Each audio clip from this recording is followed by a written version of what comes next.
नमस्कार दोस्तों पिछले कुछ दिनों से लगातार समाचार पत्र और टीवी चैनल पर छाए हुए एकनाथ शिंदे महाराष्ट्र के साथ ही साथ भारत के सबसे चर्चित चेहरा बन गए हैं और इसकी वजह है एकनाथ शिंदे के द्वारा शिवसेना पार्टी से बगावत करना और 30 से भी अधिक विधायकों का समर्थन प्राप्त करना। दोस्तों वर्तमान में शिवसेना पार्टी की सरकार को गिराने की पूरा जोर कोशिश एकनाथ शिंदे द्वारा किया जा रही है। दोस्तों ऐसे में आखिर एकनाथ शिंदे कौन है, इनके बारे में जानना हर कोई चाहता है। तो आइए जानते हैं एकनाथ शिंदे की जीवनी के बारे में। दोस्तों एकनाथ शिंदे का प्रारंभिक जीवन वर्तमान के समय में महाराष्ट्र की राजनीति में चर्चा का केंद्र बिंदु बनने वाले एकनाथ शिंदे का जन्म साल 1964 में भारत देश के महाराष्ट्र राज्य की राजधानी मुंबई में 9 फरवरी के दिन हुआ था।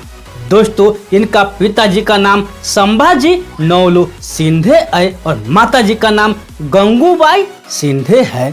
दोस्तों एकनाथ शिंदे जी का विवाह लता शिंदे से हुआ है जो कि एक बिजनेस वुमैन है। उन्हें संतान के तौर पर एक बेटा है जिसका नाम श्रीकांत शिंदे है।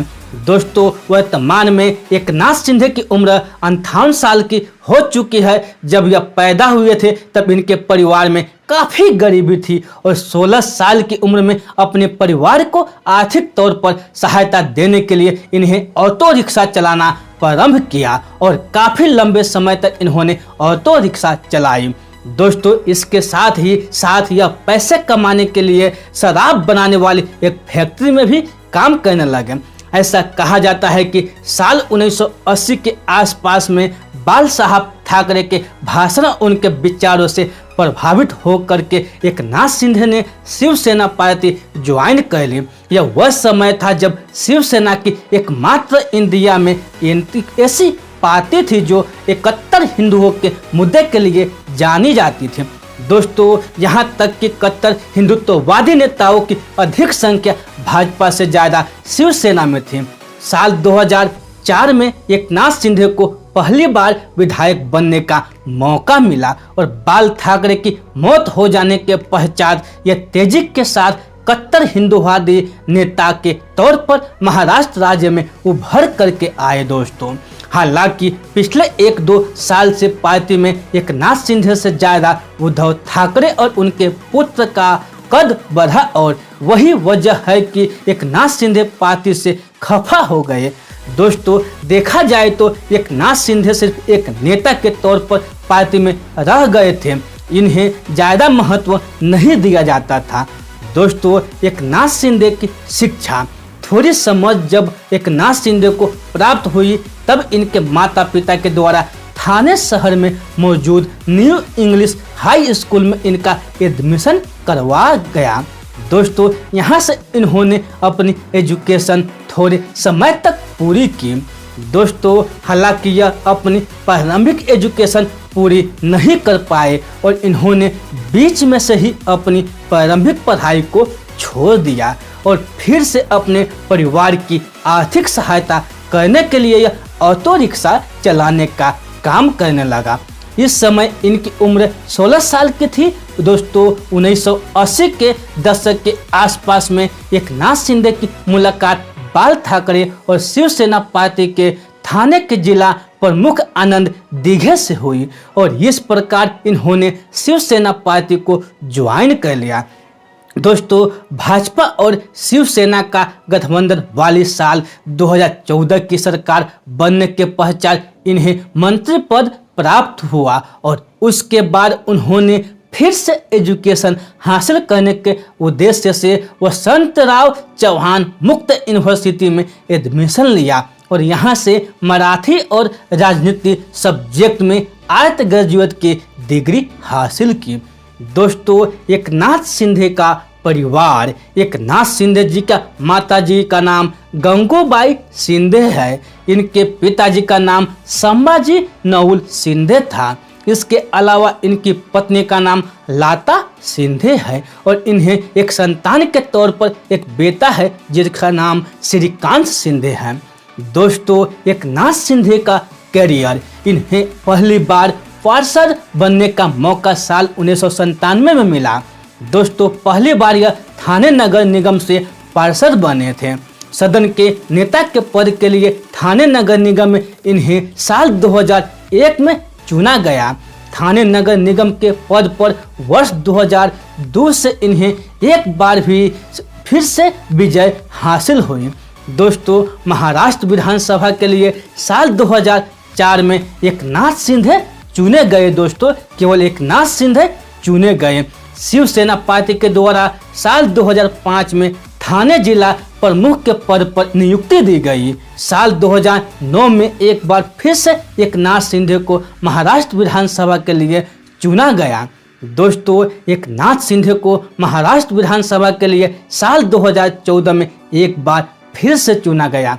साल 2014 के अक्टूबर के महीने से लेकर के साल 2014 के दिसंबर के महीने तक एकनाथ शिंदे महाराष्ट्र विधानसभा के विपक्ष के नेता बने रहे। दोस्तों विपक्ष के नेता बने रहे। दोस्तों साल 2014 से लेकर के साल 2019 तक यह महाराष्ट्र गवर्नमेंट में कैबिनेट मंत्री बने रहे। साल 2014 से लेकर के साल 2019 तक यह ठाणे जिला के संरक्षण मंत्री भी बने रहे। दोस्तों शिवसेना पार्टी का नेता इन्हें साल 2018 में नियुक्ति किया गया। महाराष्ट्र स्टेट गवर्नमेंट में लोक स्वास्थ्य और परिवार कल्याण मंत्री इन्हें साल 2019 में बनाया गया। दोस्तों साल 2019 में इन्हें महाराष्ट्र विधानसभा के लिए चौथी बार चुना गया। दोस्तों शिवसेना के विधायक दल के नेता के तौर पर इन्हें साल 2019 में चुना गया।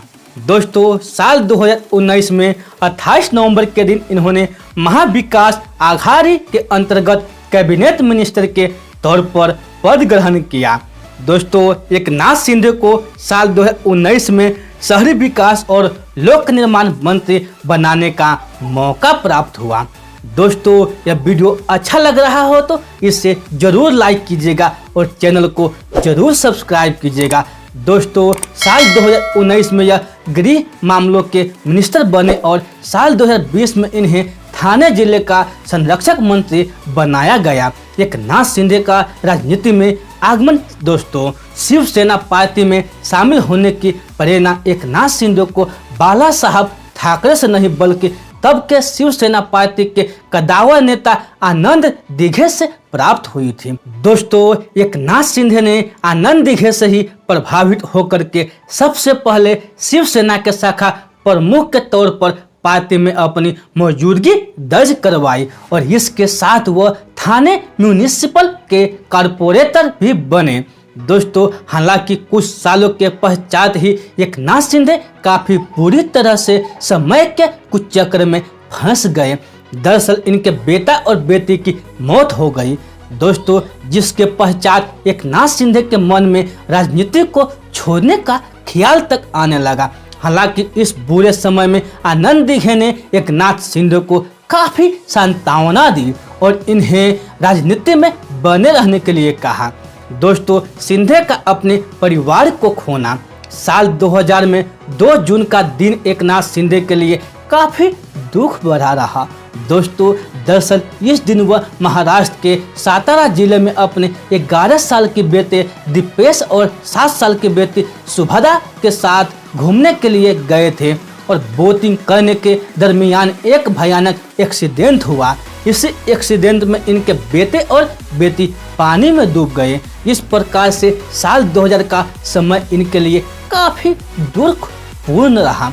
दोस्तों हालांकि अब वर्तमान के समय में इनके पास इनका एक बेटा मौजूद है। शिंदे को मिली गुरु की राजनीतिक विरासत। दोस्तों साल 2001 में 26 अगस्त के दिन एक्सीडेंट में शिंदे के राजनीतिक गुरु आनंद की मृत्यु हो गई। हालांकि कुछ लोगों का ऐसा भी कहना है कि आनंद दिघे की मृत्यु नहीं हुई थी बल्कि राजनीतिक कारणों से उनकी हत्या करवाई गई थी। दोस्तों आनंद की मौत हो जाने के पश्चात ठाणे के इलाके में शिवसेना का वर्चस्व कम होने लगा था और इस प्रकार से पार्टी ने थाने इलाके में शिवसेना के वर्चस्व को बनाए रखने के लिए वहां की कमान एकनाथ शिंदे को दे दिया। दोस्तों, एकनाथ शिंदे को दे दिया। इस प्रकार एकनाथ शिंदे ने अपनी काबिलियत के दम पर थाने इलाके में पार्टी का परचम लहराया। दोस्तों, शिवसेना पार्टी में बगावत का कारण पिछले कुछ समय से शिवसेना पार्टी पर अपने मूल सिद्धांतों से हटने का आरोप लगाया जा रहा है। लोगों का कहना है कि शिवसेना पार्टी कट्टर हिंदुत्ववादी पार्टी अब नहीं रही, अब वह इस्लाम परस्त पार्टी बन गई है। दोस्तों, इस प्रकार से लोगों का शिवसेना पार्टी से मोह भंग हो रहा है। इन लोगों में शिवसेना पार्टी के विधायक भी शामिल हैं। वहीं यह भी कहा जा रहा है कि पिछले कुछ सालों से शिवसेना पार्टी के वर्तमान मुख्यमंत्री उद्धव ठाकरे के द्वारा ना तो कोई बड़ी मीटिंग का आयोजन किया गया, न ही कोई ज़्यादा किसी विधायक से मिलते हैं। दोस्तों, हालांकि कुछ लोगों का यह भी कहना है कि उद्धव ठाकरे बस नाम के ही सीएम हैं, बल्कि सरकार तो एनसीपी के शरद पवार ही चलाते रहे हैं। दोस्तों, एनसीपी के शरद पवार ही चला रहे हैं। ऐसे में एकनाथ शिंदे लगातार विधायकों से मिलते रहते हैं और उनके साथ मीटिंग करते रहे हैं और उनकी समस्या को सुलझाने का प्रयास करते रहे हैं। इस प्रकार से एकनाथ शिंदे ने शिवसेना के विधायकों का भरोसा जीत लिया और उन्होंने समय आने पर पार्टी से बगावत कर दी। दोस्तों, अब आलम यह है कि एकनाथ शिंदे के पास इतने विधायक है कि वह आसानी से महाराष्ट्र के मुख्यमंत्री बन सकते हैं। दोस्तों, आसानी से महाराष्ट्र के मुख्यमंत्री बन सकते हैं। दोस्तों, एकनाथ शिंदे की संपत्ति साल 2019 की प्राप्त रिपोर्ट के अनुसार एकनाथ शिंदे के पास वर्तमान में तकरीबन 7 करोड़ 62 लाख रुपए की संपत्ति है। इनका बैंक में जमा धन लगभग 2,81,000 है। वहीं इनके पास नगद के तौर पर 32,64,760 रुपए है। इसके अलावा इनके पास ब्रांड और डिवेंचर मिलाकर 30,591 रुपए हैं। इसके अलावा LIC और दूसरी पॉलिसी मिलाकर के इनके पास 50,08,930 है। तो इनके पास उपलब्ध सभी जमीनों की कीमत 28 लाख है। इनके पास 30 लाख रुपए की कमर्शियल प्रॉपर्टी है। तो दोस्तों, यह वीडियो आप लोगों को अच्छा लगे हो तो अपने दोस्तों के साथ जरूर शेयर कीजिएगा और ऐसे ही वीडियो देखने के लिए इस चैनल को जरूर सब्सक्राइब कीजिएगा। तो फिर मिलते हैं ऐसे ही अगले वीडियो में। तब तक के लिए आप खुश रहिए, सुरक्षित रहिए और अपने सेहत को अच्छी तरह से ध्यान रखिए और अपने परिवार से मिलजुल कर रहिए। दोस्तों, आप लोगों को बहुमूल्य समय देने के लिए हमारे दिल से आप लोगों को बहुत बहुत धन्यवाद।